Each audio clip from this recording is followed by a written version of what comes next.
hoping that the listener is not, or the viewer is not hearing us say that all translations are created equal. I think it's assumed that there are good translations and there are bad translations and then there are heretical translations. And we're not advocating that the Joseph Smith translation is the exact same as the ESV. But in general, like I said recently on the Flagrant podcast, people always ask me, like, what's the best translation? Yeah. And I don't know the answer to that. Like, the best Bible is the one you're going to read. So just figure out the one that you're going to read and then read it. Let's just openly acknowledge again, who gave us this situation? God did.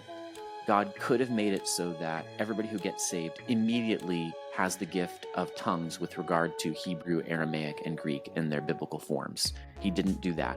He could have made it a requirement for salvation that you learn the original biblical languages. He did not do that. God's people have encountered the Bible, God's word, in translation for almost its entire existence. I like to point this out. The very fact that God used Greek, a very different language from Hebrew, for the New Testament, means that effectively everyone who's ever read the Bible has done so without the knowledge of a native speaker in its two major languages. There are very few, if any, people in the whole history of the world who, once the New Testament came out, were native speakers of Biblical Hebrew and native speakers of Koine Greek at the same time. Everybody, since the New Testament has come out, has had to encounter God's word in translation.